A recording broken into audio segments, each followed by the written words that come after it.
कृपया वीडियो को पूरा देखिएगा, अधूरे ज्ञान से कोई लाभ प्राप्त नहीं होगा।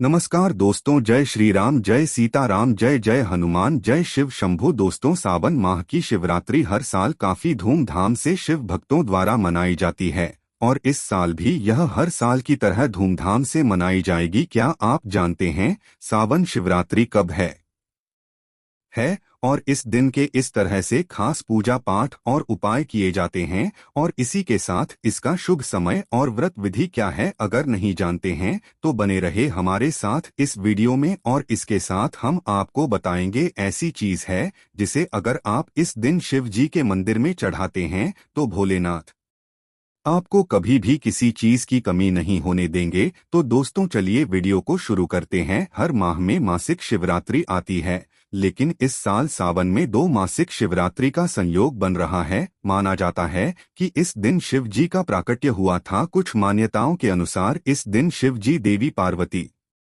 के साथ विवाह के संबंध में बंधे थे। जानते हैं सावन शिवरात्रि के डेट, मुहूर्त और महत्व। जैसे कि आप सभी जानते हैं कि सावन का महीना 4 जुलाई 2023 से आरंभ हो गया है। इस साल सावन की पहली मासिक शिवरात्रि 15 जुलाई 2023 को है। वहीं सावन में दूसरे मासिक शिवरात्रि व्रत 14 अगस्त 2000 को है।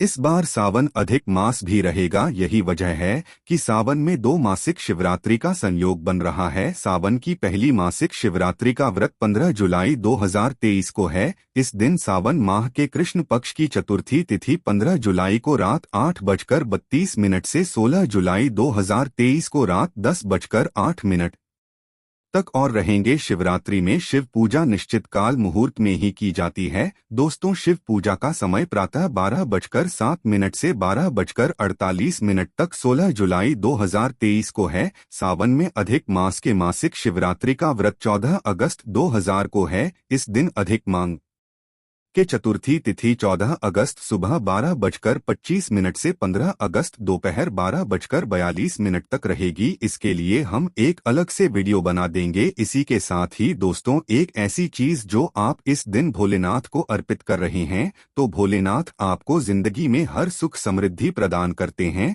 और वो है धतूरे का फल। जी हाँ दोस्तों, धतूरा एक ऐसा फल होता है जिसे गलती से भी साधारण इंसान अगर खा लिया तो उसकी मृत्यु हो सकती है। तो ऐसे में आखिर क्यों धतूरा महादेव पर अर्पित किया जाता है और धतूरा अर्पित करने से क्या सच में महादेव प्रसन्न हो जाते हैं? गुरुजी कहते हैं कि सावन शिवरात्रि पर महादेव की भक्ति का उतना ही फल मिलता है जितना सावन मास के सोमवार पर है। तो इस बार सावन माह में अगर आप धतूरा अर्पित करते हैं तो यह एक वास्तु 100 गुना ज्यादा फल देती है। दोस्तों, ऐसे तो महादेवी को देवों के देव, योगियों के योग्य और कालों के काल महाकाल कहा जाता है, क्योंकि महादेवी जितने साधारण है उनकी वेशभूषा उतने ही और साधारण है। अब चाहे वह उनके शीर्ष पर विराजमान माता गंगा हो या फिर उनके गले का हार वासुकी नाग होगा और चांद को तो उन्होंने अपने मस्तिष्क पर विराजमान किया हुआ है। तो आप सोच सकते हैं कि महादेव की कोई भी वस्तु साधारण तो बिल्कुल भी ना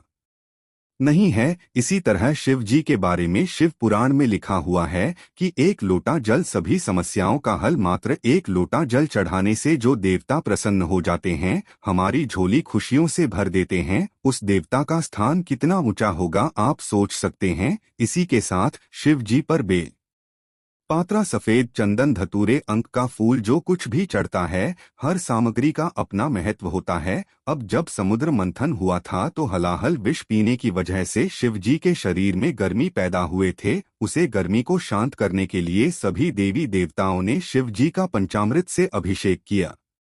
इसी कारण से शिवजी जी का अभिषेक करने का विधान बना। इसी के साथ बेलपत्र अर्पित करने का विधान है कि बेलपत्र में स्वयं शिव जी, ब्रह्मा जी, विष्णु जी, माता पार्वती जी और महादेव का वास होता है। और 3 मुखी और पंचमुखी बेलपत्र चढ़ाने का अर्थ था ब्रह्म को परमब्रह्म से मिलाना और इसीलिए भगवान पर बेलपत्र चढ़ाई जाती है। वही बात की जाए कि शिव जी पर केतकी के फूल क्यों नहीं चढ़ाया जाता और लाल रंग के रोली सिंदूर क्यों नहीं चढ़ाए जाते, क्योंकि शिव जी वैराग्य के देवता माने जाते हैं और लाल रंग की रोली और सिंदूर प्रेम का प्रतीक माना जाता है। इसी कारण शिव जी पर नहीं चढ़ाया जाता और वहीं केतकी के फूल को शिवजी से श्राप मिला हुआ है। इसी कारण केतकी के फूल शिव जी पर अर्पित नहीं किए जाते हैं। वहीं अगर बात होती है धतूरे चढ़ाने की तो शिव जी पर ब्रह्मांड में सबसे पहला धतूरा ब्रह्मा जी ने अर्पित किया था। दरअसल धतूरे के बारे में से पुराण कहती है कि शिव जी पर केवल एक धतूरा अर्पित करने से आपने उसे पूर्व जितने भी झूठ बोले हैं वह सभी झूठा आपके माफ कर दिए जाते हैं। तो ब्रह्मा जी से एक बार ऐसी गलती हुई थी, तब उन्होंने शिव जी पर एक धतूरा अर्पित करके अपने उन सभी गलतियों को सुधारा। तभी से शिव जी को धतूरा अर्पित किया जाता है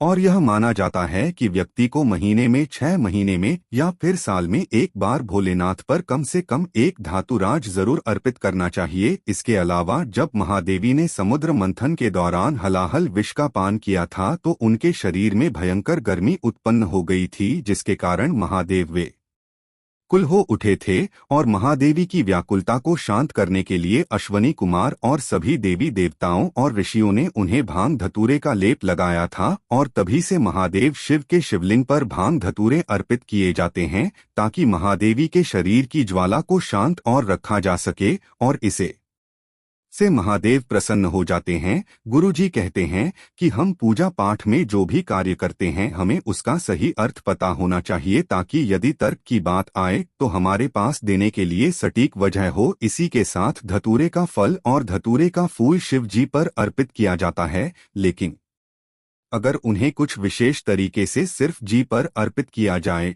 तो हमें विशेष फल मिल सकता है। तो चलिए आपको बता देते हैं कि आपको किन कारणों से किन तरीकों से सावन शिवरात्रि पर शिव जी को धतूरे अर्पित करने हैं। तो अगर आपको व्यापार में परेशानी हो, अगर आपका काम धंधा अच्छा नहीं चल रहा हो, आपकी नौकरी छूट रही हो या मंडी का दौरा हो, तो फिर आपको एक धतूरा लेना है। उसे हल्दी में भी को लेना है, यानी कि गीली हल्दी लेकर धतूरे को उसमें भी को लेना है और उसे धतूरे को शिव जी को शिवरात्रि के रात 12 बजे अर्पित करना है। अब कम से कम 10 से 15 मिनट उसे धतूरे को शिव जी के शिवलिंग पर अर्पित रहने दीजिएगा और चुपचाप उसे धतूरे को उठाकर अपने घर में ले आइए। अब आपको एक कोरा लाल रंग का या पीले रंग का कपड़ा लेना है और इस कपड़े में उसे धतूरे को बांध लेना है और इसे अपनी दुकान के बाहर या फिर जो भी आपके व्यापार का स्थान हो वहां पर बांध देना है। ऐसा करने से आपके व्यापार में मुनाफा होने लगेगा और आपका काम धंधा भी अच्छा चलने लगेगा। वहीं अगर आपको दाम्पत्य जीवन को सुखी बनाना हो तो आप धतूरा इस तरह से अर्पित करें। आपको लाल रंग का चंदा लेना है। दोस्तों, आपको रोली का इस्तेमाल नहीं करना है, आपको लाल रंग का चंदन का इस्तेमाल करना है और उसमें एक धतूरे को भिगोकर शिवरात्रि पर अपने जीवन साथी के साथ शिवलिंग पर अर्पित कर देना है। ऐसा करने से आपके दाम्पत्य जीवन में खुशहाली बनी रहेगी।